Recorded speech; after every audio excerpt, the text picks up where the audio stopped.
She posted the photo with a caption, "My name's Vacation Scars." That's what she called it. Scars. Like it was some funny little story, a punchline. But it wasn't funny. And it wasn't just a scar. It was blood, gauze, a hospital room under flickering fluorescent lights. It was pain so sharp, it made me bite down on my own scream. And now, it was in the family group chat, without my permission. I'm 15 years old, and I didn't ask for any of this. We were supposed to be wrapping up the last night of a family vacation. Me, my mom, my aunt, who's 40, my grandparents, my cousin, and my brother. It had actually been a really great trip, until it wasn't. That night, something went wrong. I had a serious accident. I won't go into the gory details, not because I'm trying to be dramatic, but because even remembering it makes my stomach twist. Let's just say my leg got badly injured. Bad enough that my mom rushed me to the hospital. While the doctors cleaned my wounds, my mom did what she thought she needed to do. She took a few photos to show my dad, since he wasn't there. And when my aunt, the one who'd gone out to meet an old friend that night, called my mom in a panic after hearing about the accident from my grandma, my mom asked me if she could share the photos. I said yes, because I trusted her, because I trusted them. That was my mistake. The next morning, I was exhausted, sore, bandaged up. We were on the train ride home, and I was trying to keep things together when another one of my aunts called to check in on me. I appreciated it. We talked for a bit. Then my granddad asked what the doctors had said, and I tried to give him the basics. That's when it happened.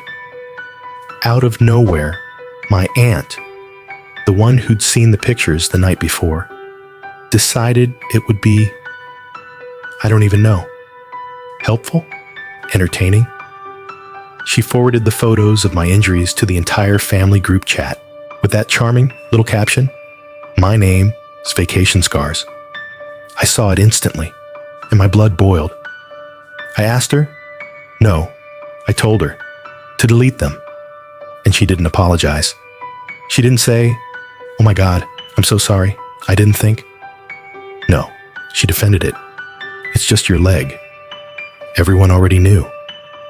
It's only family. It's not a matter of privacy. That was the moment I snapped. I told her if someone posted photos of her son's injuries next time he got hurt, would she feel the same?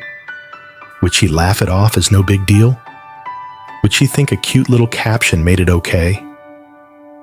And I told her the truth I'd been holding back for years. She always made everything about herself. She was being an attention seeker, and that hurt her. But you know what? It hurt me first. Thankfully, my mom backed me up. The pictures were deleted. Only one cousin had seen them, my other aunt's daughter, and she was traumatized. But the damage had already been done. My aunt didn't apologize. She sulked.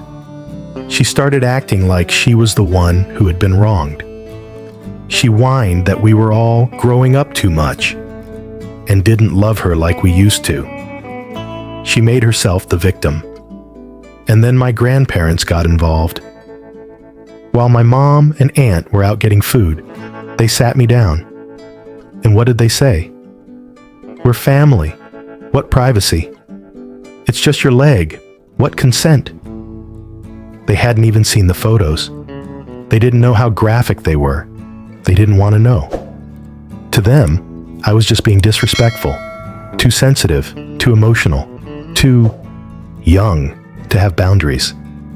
My mom tried to explain later that it was just a generation gap, that in our culture, respecting elders means keeping quiet, never questioning, never pushing back, even when it hurts, even when it's wrong.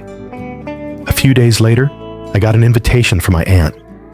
She was cooking my favorite meal, a peace offering maybe, so I went. but her energy was weird, cold, performative. She was smiling, but it didn't reach her eyes. She didn't ask how I was feeling. She didn't mention the group chat. She didn't say sorry. And then today, I was at my grandma's house. All the cousins were there, and I had my noise-canceling headphones on, trying to zone out. My aunt came in to pick up her son. She said something. I didn't hear. So I took off my headphones and asked, "Sorry, were you talking to me?" She didn't answer my question. Instead, she looked me dead in the eye and said, "No, no, no, no, that would offend you, wouldn't it?" Sarcastic, snide, spiteful. I was 15. I still am. And I was being made to feel like I'd committed some deep betrayal. All because I didn't want my injury photos being passed around like souvenirs. Every interaction since then has been off. The cold shoulder, the passive-aggressive remarks, the exaggerated sighs and weaponized silence. And I can't stop wondering, was I wrong? I didn't yell when she sent the photos. Not at first. I only spoke up when she doubled down. When she refused to see me as a person with the right to say no. I'm not trying to be dramatic. I'm not trying to start a war. I just want my body, my pain, to belong to me. So, am I the asshole? And now, a reflection from me, the narrator. This story isn't just about a photo. It's about control. About who gets to tell your story when you're too hurt, too young, too shocked to speak up. It's about the boundaries we set and the people who step over them with a smile, saying, "I'm just trying to help." There's a truth here that's bigger than one family vacation. Being related to someone doesn't mean you own their pain. It doesn't mean their body is yours to display. And it certainly doesn't mean their silence is guaranteed. To the aunt, maybe she didn't mean harm, but intent isn't a shield against consequence. And when someone tells you they feel violated, you listen, you apologize, you grow. To anyone watching this who's ever had their privacy dismissed, who's been told they're too sensitive or too modern for wanting basic respect, you're not alone. And to the older generation, maybe it's time to ask not just what you meant, but how it made someone else feel. Because love without respect isn't love. It's control dressed up in tradition. So I'll ask you, the audience, have you ever had your trust broken in the name of family? And if you were in her shoes, would you have spoken up?